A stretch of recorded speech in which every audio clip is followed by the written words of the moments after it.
बिस्मिल्लाहिर्रहमानिर्रहीम, अस्सलाम वालेकुम। मैं हूं आपका होस्ट चौधरी इरफान, आपको स्पोर्ट्स जोन में वेलकम कहते हैं। और आप T20 वर्ल्ड कप ट्रांसमिशन देख रहे हैं जी। आज दो मैचेस खेले जाएंगे। इंडिया वर्सेस कनाडा पहला मैच होगा और इंग्लैंड वर्सेस नमीबिया मैच खेला जाएगा। दोनों पे बात करते हैं और कुछ दो मैच खेले गए उन पर भी तफसील में बात करेंगे। और पाकिस्तानी टीम भी कल इवेंट से बाहर होगी, उस पर भी बात करेंगे। हमारे साथ मौजूद है one and only Azhar Ali. अस्सलाम वालेकुम अजहर भाई। वालेकुम सलाम, थैंक यू कैसे हैं? Welcome so back. Thank you जी। मैं आपको कैसा रहा वेलकम आपका कर रहा हूँ। सफर? सफ़र बड़ा अनफॉर्चुनेट रहा कि पाकिस्तानी टीम शुरू किया हमने तो स्टार्ट हुआ, वापस आए तो टीम इवेंट से बाहर होगी। इस पे मेरा ख्याल है स्टार्ट इसी से करते हैं। और पूरा पाकिस्तान ऑब्वियसली काफ़ी सैड और डिस्ट्रैक्टेड है, ख़ास तौर पे जो फैंस उधर थे ना अदर भाई, उनका मैं एक्सप्लेन नहीं कर सकता। क्योंकि ओबियसली एक अब हमारी कम्युनिटी ज़्यादा इंडियंस हैं, उनके साथ रहती है और उनके साथ काम करते हैं। उनके लिए सबसे बड़ा ये अनफॉर्चुनेट पार्ट ये था कि वो उनको कहना था कि अब 2 साल जब तक हम दोबारा वर्ल्ड कप में इनके साथ नहीं खेलेंगे, हमें इन्होंने छोड़ना नहीं। और वाकई ऐसा था। अच्छा, हार के ऊपर तो बात सेपरेट करेंगे, ये सिस्टम पे पहले थोड़ी बात करते हैं। हर दफ़ा जब हारना जी, ये दोबारा से टीम दोबारा बनाई जाएगी और रीबिल्डिंग फेज़ का ये जो एक मंत्रा है ना, जैसे गवर्नमेंट बनती है ना तो कहते हैं जी ये पुरानी गवर्नमेंट ने किया था। क्रिकेट के अंदर जब भी वर्ल्ड कप का इवेंट होता है, हम हारते हैं तो कहते हैं जी अब रीबिल्डिंग फेज़ में है टीम बन रही है। बट इस टीम का अगर हमने देखा तो हमने आयरलैंड से बड़ी मुश्किल से सीरीज़ जीते और न्यूजीलैंड से हम देख रहे थे और बड़ी मुश्किल से हमने बराबर की वो सीरीज़। और जिस तरह इंग्लैंड से हमारे तो नज़र आ रहा था दमखम नहीं है इन लड़कों में। बट जिस तरह भी इकट्ठे कर सकते थे हमने लड़के इकट्ठे करके भेजे। एक क्या लगता है कि ये सिस्टम का प्रॉब्लम है, माइंडसेट का मसला है कि ये, या आपको लगता है कि ये सिलेक्शन ही ठीक नहीं हुई थी?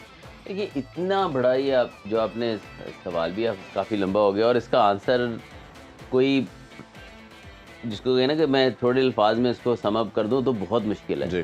बिकॉज इतना वसी ये इसका आंसर बनता है ना, क्योंकि हमारे सिस्टम में प्रॉब्लम इतने ज़्यादा हैं। आप एक कवर करेंगे ना तो भाई आप दूसरा वो कहाँ रह जाएगा। क्योंकि जब भी आप ये रीबिल्डिंग प्रोसेस शुरू करते हैं, एक तो हम उसको जब स्टार्ट करने से पहले हमारा विजन क्या होता है, कोई उसको नहीं करता। एक वाइट बोर्ड होता है, उस पर आप चीज़ें लिखते हैं जी। हम वो लिखे बगैर, कोई भी पॉइंटर्स लिखे बगैर हम कहते हैं कि अच्छा चलो जी नए लड़के डाल दें। फिर नए लड़के डालना और बस शुरू कर देना उसको, और उसके बाद 3 महीने 2-3 सीरीज़ों के बाद जब हारें तो फिर उसको फिर दोबारा से वापस पुराने प्ले ले आना, इससे तो कभी आप बेहतर नहीं होंगे। जी। सबसे पहले इम्पोर्टेंट ये है कि आप विजन देखें कि आपने कितने साल बाद आपने किधर होना है। आप 1 साल बाद किधर होंगे, 2 साल बाद किधर होंगे, 3 साल बाद किधर होंगे। बिल्कुल ऐसे। तो उसके लिए आपको अपने सिस्टम को करेक्ट करना है नीचे से।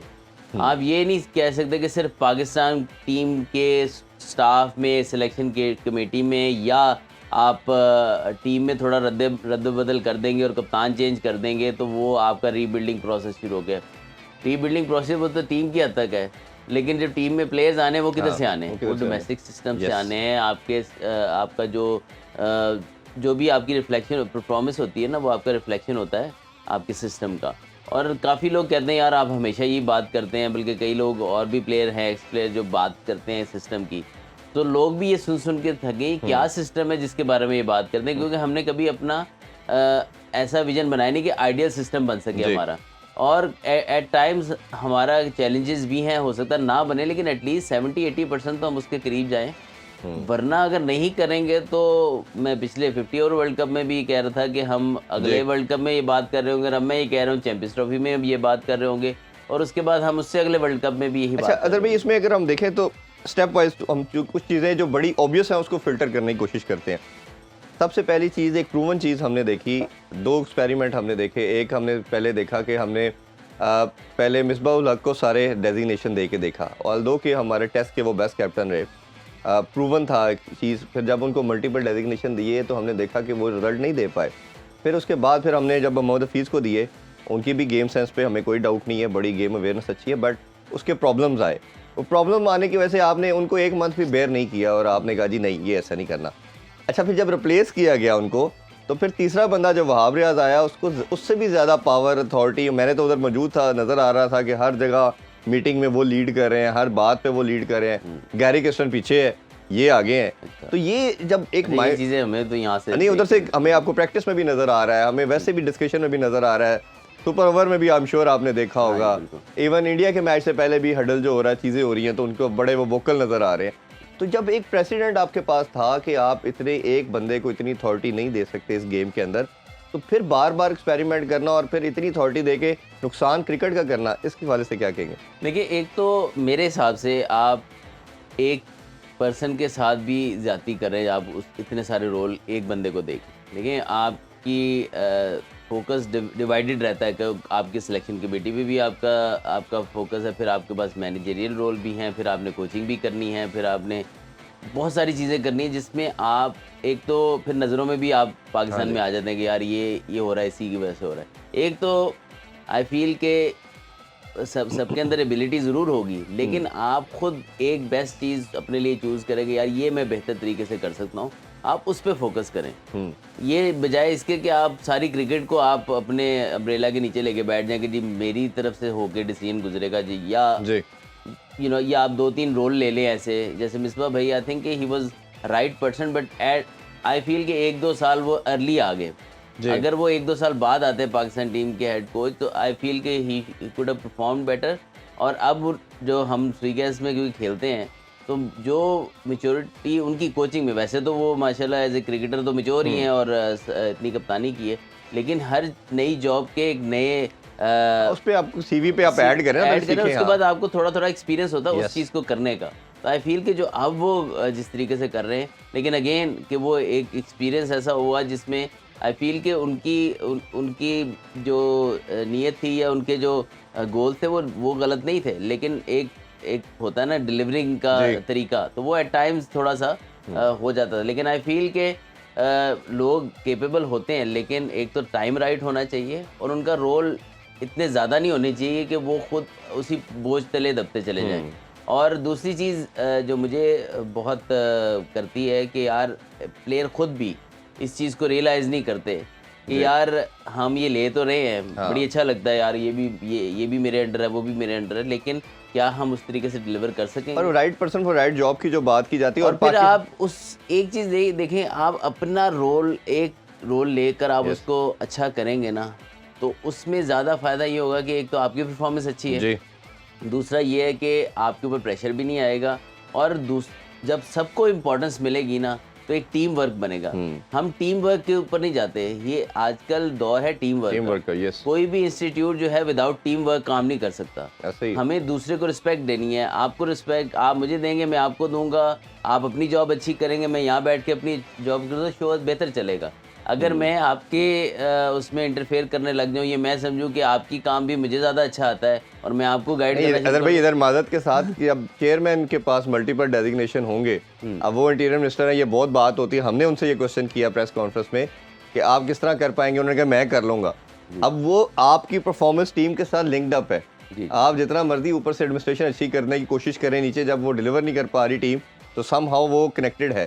तो उनके पास है तो इधर भी वो नीचे, वहावरियाज भी तो यही कहेंगे, आपके पास भी 3 ओहदे हैं तो मैं भी 3-4 रखता हूँ, तो ये ट्रिकल डाउन इफेक्ट तो आना ही आना है कहीं ना कहीं। देखिए, आई फील के जो चेयरमैनशिप ऑफ पीसीबी है ना, फुल टाइम जॉब है। फुल टाइम जॉब है, बिल्कुल। You have to be there most of the time, at least 5 days a week at least आपको वहाँ पर एटलीस्ट 8 से 9 घंटे गुजारने, क्योंकि बहुत सारी चीज़ें होती करने के, बहुत सारे नए प्रोजेक्ट्स करने होते हैं, नीचे से आपको अप्रूवल्स की ज़रूरत होती है और डिस्कशन की ज़रूरत होती है, तो बहुत आपको टाइम गुजारने की ज़रूरत होती है और आपको खुद इंटरेस्ट बहुत ज़्यादा लेना चाहिए उसमें। तो आई फील के अगर वो कर सकते हैं तो वेल एंड गुड। नहीं, उन्होंने तो खैर इसका आंसर ये दिया था कि मुझे अगर छोड़ना पड़ा तो मैं बाकी डेजिग्नेशन छोड़ दूंगा, क्रिकेट बोर्ड नहीं छोड़ूंगा, तो बट अब मेरा ख्याल है उनको डिसीजन लेना पड़ेगा। जैसे उन्होंने देखें, ही लुक्स लाइक कि ही हार्ड वर्कर तो वो है, बिल्कुल, और इंटेंशन भी हमें नजर आई, जिस तरीके से स्टेडियम्स के काम हो रहे हैं और बाकी काम हो रहे हैं और बड़ी जल्दी से करने की कोशिश कर रहे हैं, तो इंटेंशंस तो उनकी हैं करने की। तो आई फील कि if he can do it और पाकिस्तान क्रिकेट को वो बेहतर कर सकते हैं, तो उनको फुल टाइम देना चाहिए यहाँ। बिल्कुल, आई एम नॉट सेइंग कि वो बाकी काम बिल्कुल छोड़ देंगे, एटलीस्ट जो अगर क्रिकेट को अगर उन्होंने टाइम देंगे ज़्यादा, तो फिर ये जल्दी ठीक होने के चांसेस हैं इन सारी चीज़ों के। और जो फोकस है वो आई थिंक कि जो हम फ़ौरन से डिसाइड कर लेते हैं ना, जो एक वर्ल्ड कप के बाद जो चीज़ें होती हैं कि बस उखाड़ पिछाड़ वाला सीन शुरू हो जाता है कि यार सिलेक्शन कमेटी तहलील कर दें, ये कर दें, वो कर दें, वो वाले काम से बेहतर है कि हम फौरी तौर पे कुछ ना करें और आके एक दफ़ा एक अच्छा माइंडसेट लेके लोगों, जितने लोग हैं जो पर्सनल्स ऐसे हैं जिनकी सोच बहुत पॉजिटिव है, उनको लेके बैठें, उनके साथ 3-4 हफ्ते पूरा लॉन्ग टर्म प्लानिंग के लिए मीटिंग्स करें और उसके बाद ये डिसीजंस लें। फौरी तौर पे आप करने के मीडिया को नज़र आ जाएगा कि यार ये काम भी हो गया, ये काम भी हो गया, लेकिन इन दी एंड रिज़ल्ट प्रोड्यूस करने आपने लॉन्ग टर्म और पायदार, तो आपको उसके लिए प्रॉपर प्लानिंग की ज़रूरत है। आपको बैठ के लोगों को सुनने की ज़रूरत है। लोगों को आप सुनेंगे, ये नहीं कि आज सारे एक्स क्रिकेटर्स को बुला के आप सुनना शुरू कर दें। क्रिकेटर्स के बाद ही नहीं सारे सॉल्यूशन, और भी लोग हैं पाकिस्तान क्रिकेट के अंदर जो वो बड़ी देर से पीसीबी के अंदर ना, हो सकता है यार वो उनको बता उस दें, तरीके से काम ना करने, से बात कर सकते हैं आप, हो सकता है उनको अच्छे तरीके से काम ना करने दिए जा रहा हो, उसमें कोचेस भी हो सकते हैं, उसमें एडमिनिस्ट्रेटर्स भी हो सकते हैं। तो आप सबको लेके बैठे, उनको सुने और वे फॉरवर्ड तैयार करें और थोड़ा टाइम लेके, बहुत जल्दी करने की ज़रूरत नहीं है, क्योंकि जल्दी में काम किया हुआ ना कभी भी लॉन्ग टर्म भी नहीं होता। होता। भाई आपको याद होगा ईद का जो शो किया था ना आपके साथ मैंने, आपको याद होगा छोटी ईद पे जब हमने डिस्कशन की थी, तो उसमें जो मेरा पहला क्वेश्चन आपसे था, तब बाबर को दोबारा कप्तान अपॉइंट किया गया था और मैंने आपसे यही पूछा था कि इसका डर ये है कि टीम में टूट फूट आएगी, ले लड़के जितने मर्जी अच्छा बनने की कोशिश करें, ये मसले आएंगे और ये इसका कोई बेनिफिट नहीं होने लगा, ये लॉन्गर टर्म में पाकिस्तानी क्रिकेट को बहुत नुकसान होगा। और मुझे आज भी आपके अल्फाज याद है कि मुझे भी सेम यही चीज़ का डर है, ये पाकिस्तानी क्रिकेट को बहुत ये डेंट करेगी, डैमेज करेगी, और ये सेम एग्जैक्टली हुआ। और अभी जो जिस तरह मोहसिन नकवी साहब ने, मुझे खैर स्टेटमेंट की समझ नहीं आई, इन्होंने पहले कहा कि जी टीम को एक मंथ खुश ना कि ये वर्ल्ड कप लाएगी, फिर जैसे ही 2 मैच आ रहे तो उन्होंने कहा जी बड़ी सर्जरी चाहिए। और बड़ी सर्जरी से मुराद आप और मैं सब जानते हैं कि टीम में इख्तलाफात हैं और बड़े क्लियर है, एविडेंट है, कुछ लड़के आपस में बात नहीं करते। मैंने स्टेडियम में भी देखा कि मेजॉरिटी लड़के आपस में बात नहीं करते और इनके चेहरों के एक्सप्रेशन बताते हैं कि कुछ ना कुछ मसाइल हैं। जब आप पाकिस्तान की प्राइड के लिए वर्ल्ड कप जैसे मेगा इवेंट खेलने जा रहे हो और इस माइंडसेट के साथ जा रहे हो, आपके ख्याल में क्या पहले नहीं एक्शन ले लेना चाहिए था एडमिनिस्ट्रेशन का कि भाई इससे बेहतर है अगर हारना तो हम नए बच्चों से हारें? और अभी भी शायद मेरा मानना यह है कि अगर ऐसा किसी की प्रॉब्लम निकलता है, आइडेंटिफाई आप करते हैं, आपके पास इनसाइड भी बंदे मौजूद है, जैसे वहाब रियाज है, कुछ आपको बता सकते हैं, क्लैरिटी होगी, वैसे हर बंदे को क्लैरिटी होगी कौन कौन से लड़के थे। तो आप एक रीबिल्डिंग की अगर बात करते हो तो एक दफ़ा कर ही दें रीबिल्डिंग हम। देखिए, आई फील के एक्सट्रीम स्टेप उसी टाइम उठाने चाहिए जब आपको पता हो कि यार ये वाकई इस तरीके से हुआ है। देखिए, डिफरेंसेस बड़े टाइम पे 90s के टाइम पे प्लेयर्स में बहुत डिफरेंसेस आते थे, सब कुछ होता था, लेकिन जो जो जो जहाँ तक मुझे लगता है कि हमने जिस तरीके से 3-4 महीने लगाए हैं ना, मतलब जो 3-4 महीने में एपिसोड्स हुए हैं, उसके अंदर या उससे पीछे चले जाएं तो जो 50 ओवर्स वर्ल्ड कप से लेके अब तक जो कुछ हुआ है ना, वॉज नॉट आइडियल, बल्कि not even close to ideal. बहुत डिज़ास्टर था हमारे लिए। और फिर जब उसको करेक्ट करें, या जिसको कहें कि कप्तान दोबारा, करेक्ट तो नहीं मैं कहूँगा क्योंकि वो ऐसा होगा कि यार उसको गलत बनाया था, बट आई फील के जब आप किसी भी डिसीजन को उसको करना चाहते हैं तो फिर टाइमिंग राइट होनी चाहिए। अब वो एक सीरीज़ के बाद हुआ, इंसान है वो भी सोच रहा होगा यार कि मैंने ऐसा क्या किया कि यार एक सीरीज़ के बाद ही, और उसमें एक्सपेरिमेंट्स भी हो रहे थे और इसीलिए लोग डरते हैं फिर एक्सपेरिमेंट करने के, यार एक सीरीज़ से बंदे की कप्तानी भी जा सकती है। बट आई फील के यार ये जो भी हुआ अच्छा नहीं था पाकिस्तान क्रिकेट के लिए।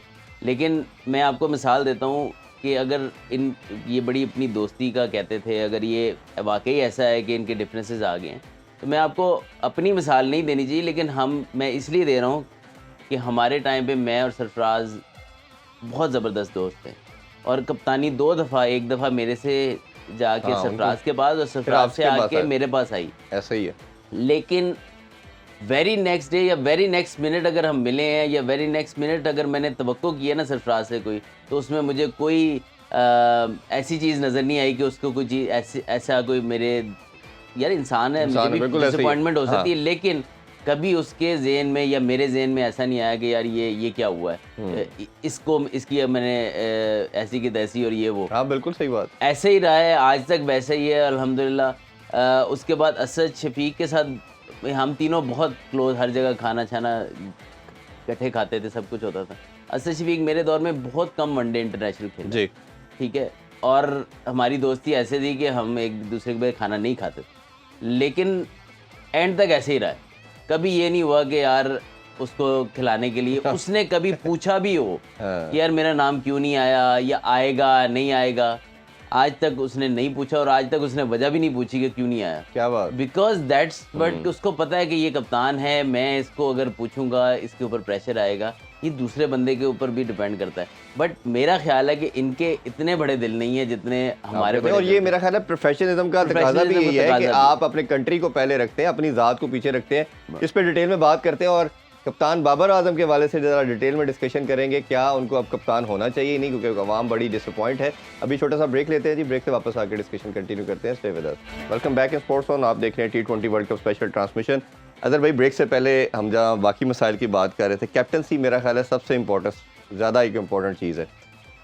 मेरा अपना मानना ये है कि अगर आप बाकी स्पोर्ट्स में देखते हैं, जैसे फुटबॉल की बात करें, हॉकी की बात करें, ये टीम गेम है।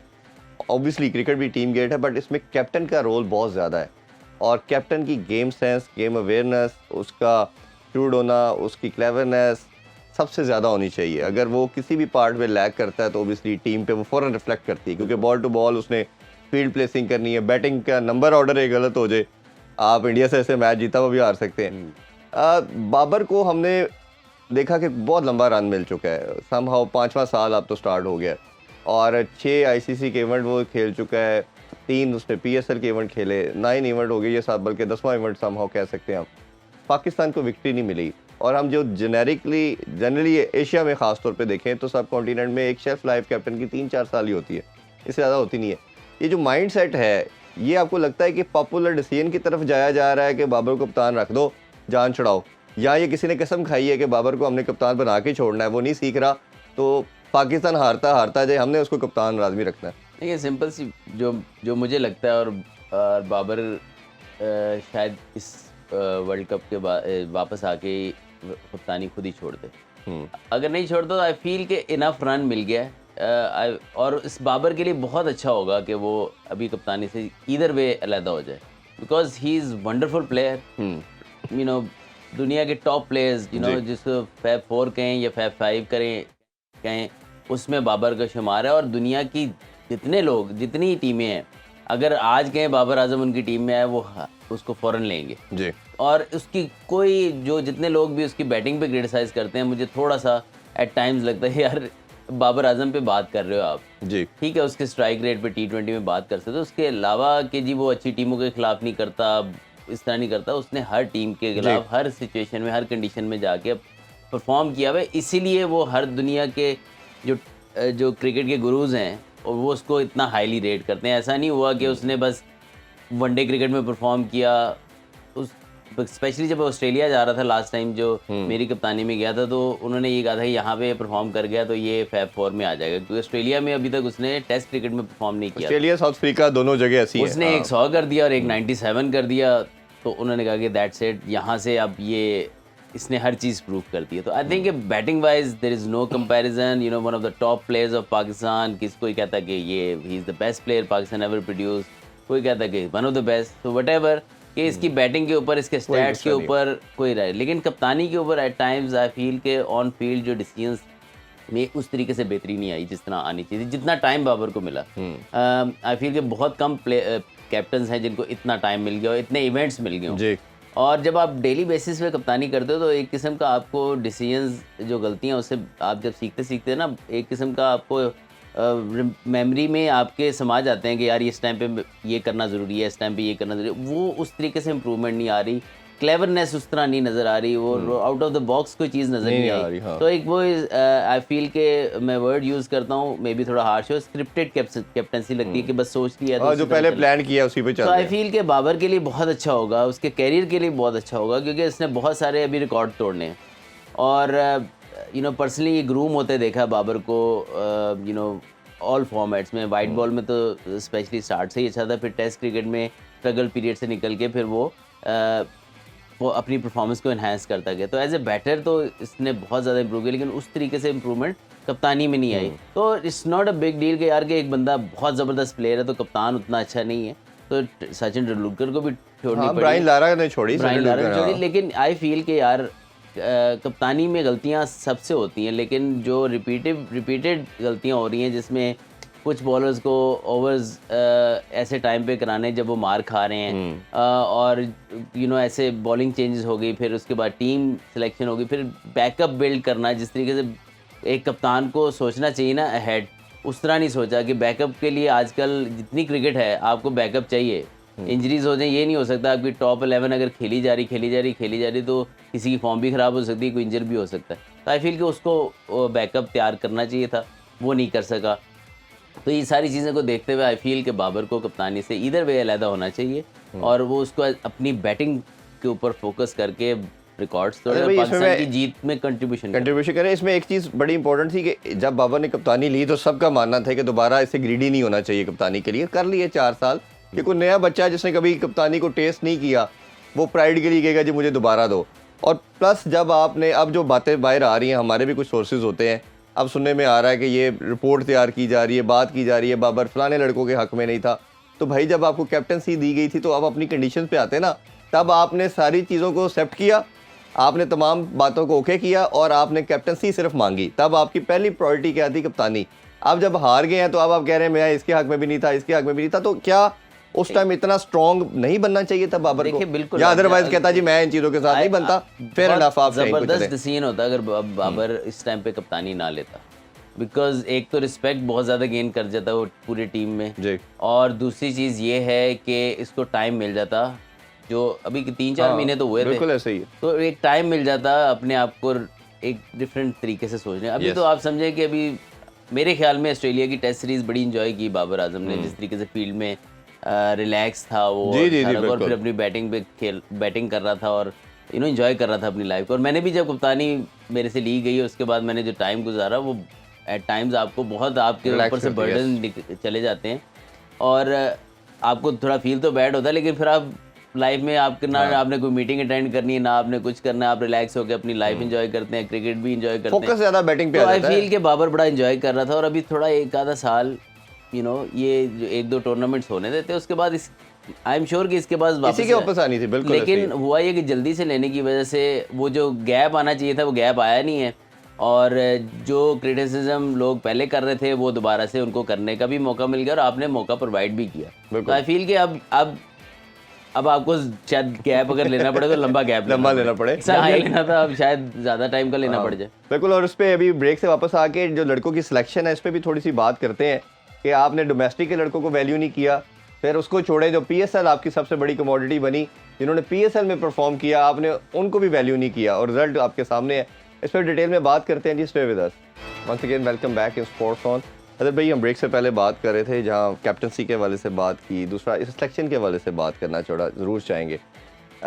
जब से हमारी डिपार्टमेंट क्रिकेट मेरा ख्याल है डिज़ास्टर उधर से स्टार्ट हुआ कि जब वो बंद हुई, लड़कों का पूल वो आप कह रहे हैं कि 192 के एम्बिट में आ गया, जो 1000 का पूल था, नर्सरी आपकी बेसिकली ख़राब होगी, फिर उसको भी आप फ्लरिश करते, उसको अच्छा इम्प्रोवाइज़ करके आगे प्रोड्यूस करते, वो भी ख़त्म हो गया काम। चले 192 को ही संभाल लेते तो शायद काम बन जाता। उस पर भी आपने पहले डोमेस्टिक के लड़कों को वैल्यू करना ख़त्म किया, 2-3 साल से हमने देखा। फिर जैसे वो ख़त्म हुआ तो आपने कहा जी स्लोगन लगाया 3-4 साल से पहले ही था बट ज़्यादा लगाना शुरू कर दिया कि पीएसएल हमारा सबसे बड़ा ब्रांड है जी, पीएसएल में परफॉर्म करो, टीम में आ जाओ। तो फिर जब उसामा मीर बेचारे ने आउट किए आपने नहीं रखा, मोहम्मद अली की बात करें उसने आउट किया आपने नहीं रखा। आप इसी तरह कामरान गुलाम ने जब 37 साल का रिकॉर्ड ब्रेक किया था 2 साल पहले, उसको भी आप टीम में रखते थे, खिलाते नहीं थे। तो ये उमैर बिन यूसुफ है, ये कुछ नाम ऐसे हैं लड़कों के। फिर इसी तरह मोहम्मद हारिस, उसको आपने कहा जी बेस्ट कीपर है, रिजवान को रिप्लेस करने जा रहा है तो अब उसको बाहर कर दिया। तो ये कुछ लड़कों को जब आपने रखा और फिर उसको आगे प्रोड्यूस नहीं करने दिया या उस तरह बनाया नहीं, तो कितना बड़ा ये नुकसान है ये। देखिए जो इस वक्त सिलेक्शन हुई थी पीएसएल के ऊपर, देखें विद ड्यू रिस्पेक्ट आमिर और इमाद वंडरफुल प्लेयर्स, उस्मान भी अच्छा प्लेयर है, लेकिन जिस तरीके से एक पीएसएल के ऊपर उनको टीम में लाया गया और उसी पीएसएल के परफॉर्मर्स को नहीं रखा गया जिसमें मोहम्मद अली ने बहुत ज़बरदस्त परफॉर्म किया। फिर कहते हैं जी वो सिर्फ मुल्तान के पिचेस पे इफेक्टिव था तो नहीं था, लेकिन इन दी एंड आप इन टोटल देखें तो उसने बॉलिंग हर जगह अच्छी की। फिर उसके बाद आपका उसामा मीर का आपने नाम लिया, उसकी परफॉर्मेंस थी। इस तरह और भी प्लेयर होंगे जिनकी परफॉर्मेंस होगी, तो आपने सिंगल आउट किया जो प्लेयर्स आपको चाहिए थे। ठीक है, विच इज़ फाइन। लेकिन आप फिर क्या कर रहे हैं, फिर आप पीछे जा रहे हैं। अगर आपने अब आगे चैंपियंस ट्रॉफी आने वाली है और इसके अंदर भी आपको ज़ाहिर बात है सिलेक्शन प्रोसेस से आपको होगा कि यार अच्छी से अच्छी टीम बनाएं। बट आपका जो जब तक आप डोमेस्टिक को जो आपके प्लेयर्स सालों साल से मेहनत कर रहे हैं, इवन के जो मैं यहाँ पे कहूँगा कि अहमद शहजाद हो गए, उमर अकमल हो गए, ये भी डोमेस्टिक खेल रहे हैं अभी जी।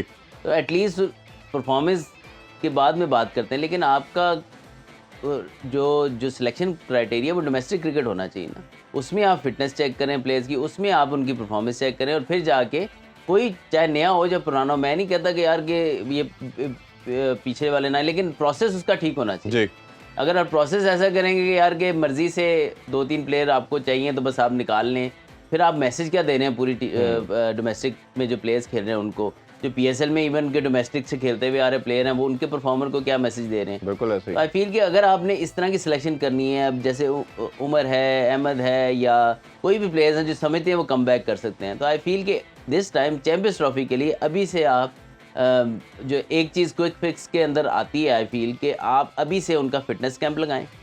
ठीक है, अभी से उनको कहते हैं कोई और लीग नहीं आप खेलेंगे, you get prepared for the champions trophy. लेकिन उन सब को ये होगा कि आप यहाँ पे फिटनेस कैंप करें, अपनी फिटनेस को बेहतर करें, इन्वेस्ट करें उन प्लेयर्स के ऊपर जिनको आप समझते हैं कि ये कम बैक कर सकते हैं, या आप नए प्लेयर्स हैं जो चैंपियंस ट्रॉफी तक खेल सकते हैं, आप उनका फिटनेस कैंप लगाएं, उसी के अंदर उनकी स्किल डेवलपमेंट हो, सब कुछ हो, वो एनसीए में रहें ज़्यादातर टाइम, और वहाँ पर रहने के बाद उनकी जो डोमेस्टिक के टूर्नामेंट्स हैं डिज़ाइन ऐसे करें, और आई एम श्योर कर भी रहे होंगे कि वनडे टूर्नामेंट्स ज़्यादा से ज़्यादा हो जाएँ बिफोर चैंपियंस ट्रॉफी, तो उनमें उनकी परफॉर्मेंस और उनकी फिटनेस फिर गेज की जाए, उससे फिर आपकी सिलेक्शन हो। उसके अंदर आप वनडे टूर्नामेंट प्रॉपर भी रखें, उसमें पर्टिकुलर वनडे टूर्नामेंट भी रखें जिसमें आपकी कम टीम आपकी क्वांटिटी भी आ जाएगी, फिर एक कम टीमों का टूर्नामेंट करा के जिसमें बेस्ट परफॉर्मर्स हों, फिर उनको रिफाइन करें और ज़्यादा, और उसके बाद आप अपनी चैंपियंस ट्रॉफी की टीम सेलेक्ट करें। लेकिन आप उनका ये ना करें कि यकदम से उन प्लेयर्स को वापस बुला लें, उसका एक प्रोसेस हो, उनकी मेहनत हो, आप जब वो खेलें तो पता लगे कि प्लेयर फिट होके आए हैं, प्लेयर रेडी होके आए हैं और परफॉर्म करके आए हैं। तो आई थिंक किसी भी चीज़ को करने के लिए आपको पहले थोड़ी सी बेस बनानी है, आपने ट्रेनिंग करवानी है, फिर जाके अब ये नहीं है कि एक टूर्नामेंट में किसी ने परफॉर्म किया है तो एकदम आप समझें कि वो इंटरनेशनल पे भी परफॉर्म करेगा, डोमेस्टिक, और उसमें जब तक आप उस लेवल तक आपकी फिटनेस नहीं आती, आई फील के 2020 में तो फिर कुछ चल गया, 50 ओवर में तो एक्सपोज हो जाएगी आपकी फिटनेस, आपकी फील्डिंग क्या होता है 30 ओवर के बाद आप एक्सपोज हो जाते हैं, आपकी एनर्जी खत्म हो जाती है अगर आप फिट ना हो तो। आई थिंक 50 ओवर को बहुत सीरियस लेना चाहिए, और मेरा ख्याल है कि बहुत अमल दखल होगा। सबसे इंपॉर्टेंट चीज़ यही, जैसे आजम खान के ऊपर या बाकी कुछ प्लेयर के ऊपर, माद की इवन फिटनेस के ऊपर हमें भागते हुए नजर आया, जिस तरह की उसकी थी running between the wicket India के मैच में, बड़ा वो ऑब्वियस था कि वो फिट नहीं है। थोड़ा सा आज के मैचेस के वाले से बात करते हैं। न्यूजीलैंड, और हमने देखा कि मैच खेला, युगांडा का खेला गया, 40 रन पे उन्होंने आउट कर दिया और एक विकेट पूरा हो गया।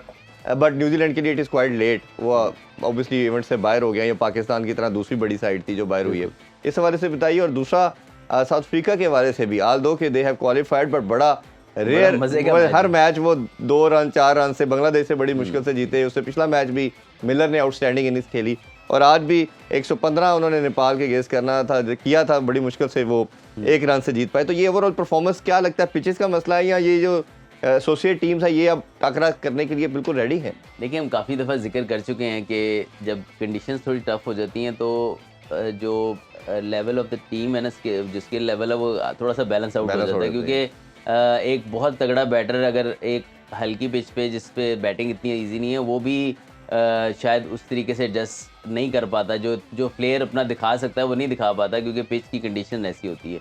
और फिर जो दूसरी टीम है वो उसमें जितना भी, क्योंकि लो टोटल्स हो जाते हैं, तो वो आप एक प्लेयर ने भी अगर अच्छा परफॉर्म कर दिया तो आप उस टोटल तक पहुंच सकते हैं। साउथ अफ्रीका ने रीजनेबल स्टार्ट किया, स्लो स्टार्ट था, लेकिन मतलब कि इतना नहीं था, लेकिन उनके लेग स्पिनर जो थे नेपाल के, उनका नाम कुशाल भोटल, वो बहुत 19 रन देकर उन्होंने 4 आउट किए और मिडिल ऑर्डर को उन्होंने पूरा हिला के रख दिया। तो आई थिंक 115 अगेन तबरेज़ शमसी ने भी 4 आउट, सेकंड इनिंग में तबरेज़ शमसी ने 4 आउट कर दिए। आई थिंक सेम एनालिसिस उनके भी थे। लेकिन अगेन जितने मैच इनके साउथ अफ्रीका के देखे, नेल बैटर हुए ऑलमोस्ट, बांग्लादेश से भी वो ऑलमोस्ट मैच हार गए थे, नेदरलैंड से भी 12 रन पे 4 आउट हो गए थे उनके, और एक टाइम पे लग रहा था कि वो हार जाएंगे।